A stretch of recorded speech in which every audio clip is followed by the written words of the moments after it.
जय श्री राम दोस्तों आज का संवाद ये है जो बजरंगबली के लिए है। और बजरंगबली अपने आप में संपूर्ण जगत को समेटे हुए हैं, सारे आयाम उनके अंदर हैं। चाहे एक भक्त के नज़रिए से देखो तो उनके जैसा कोई भक्त नहीं हुआ।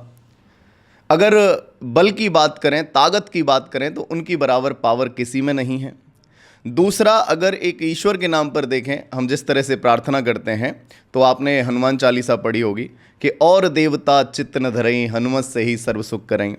तो अपने भक्तों के लिए भी हर कठिन परिस्थिति में वो खड़े हुए हैं। संवाद उस समय का है जब लक्ष्मण शक्ति लग जाती है और वैद्य बोलते हैं कि अगर कोई भी व्यक्ति सुबह सूर्य निकलने से पहले अगर संजीवनी बूटी ले आएगा तो ये जीवित हो जाएंगे। तो हनुमान जी निकल लेते हैं संजीवनी बूटी के लिए और रास्ते में उनकी मुलाकात सूर्य नारायण भगवान से होती है। अगर वो आप चाहते तो देख सकते हैं, सूर्य नारायण भगवान को अपने वश में कर सकते थे, क्योंकि बचपन में भी उन्होंने कई बार ऐसा चमत्कार दिखाए थे।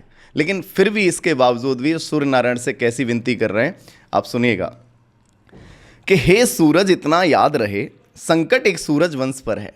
कि हे भगवान आप देख लो, ये संकट आपके ही वंश पर है। कि हे सूरज इतना याद रहे, संकट एक सूरज वंश पर है और लंका के नीच राहु द्वारा आघात दिनेश अंश पर है। हे प्रभु आप ध्यान रखो, आपके ही वंश पर संकट है और ये संकट किसने दिलाया है? ये रावण ने संकट दिया है। कि हे सूरज इतना याद रहे, संकट एक सूरज वंश पर है, लंका के नीच राहु द्वारा आघात दिनेश अंश पर है। इसलिए छिपे रहना भगवन, कि इसलिए छिपे रहना भगवन, जब तक जड़ी न पहुंचा दूं मैं, और बस तभी प्रकट होना दिनकर, जब संकट निशा मिटा दूं मैं। हे प्रभु तब तक छुपे रहना जब तक मैं जड़ी बूटी पहुंचा न दूं। तो आगे सुनिएगा क्या कहते हैं कि मेरे आने से पहले यदि किरणों का चमत्कार होगा तो सूर्यवंश में सूर्यदेव निश्चित ही अंधकार होगा। मेरे आने से पहले यदि किरणों का चमत्कार होगा तो सूर्यवंश में सूर्यदेव निश्चित ही अंधकार होगा।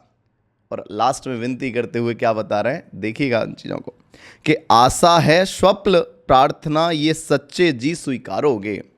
आशा है स्वप्न प्रार्थना ये सच्चे जी स्वीकारोगे, आतुर आर्थ अवस्था को होकर करुणार्थ निहारोगे। मेरी ऐसी उम्मीद है कि मेरे जो वचन है, मेरी जो वाणी है, जो मेरी विनम्रता है, मेरा जो निवेदन है, इसे आप स्वीकारेंगे। और अगर नहीं स्वीकारा तो फिर लास्ट में चेतावनी भी दे रहे हैं। तुम जानते हो मैं कौन पावर हूं। लास्ट में चेतावनी क्या दे रहे हैं सूर्यनारायण भगवान को? अन्यथा क्षमा करना दिनकर, अन्यथा क्षमा करना दिनकर, अंजनी तने से पाला है और बचपन से जान रहे हो तुम हनुमत कितना मतवाला है। मुख में तुमको धर रखने का फिर वही क्रूर साधन होगा, बंदी मोचन तब होगा जब लक्ष्मण का दुख मोचन होगा, लक्ष्मण का दुख मोचन होगा। तो इस तरह से प्रभु ने संवाद किया था।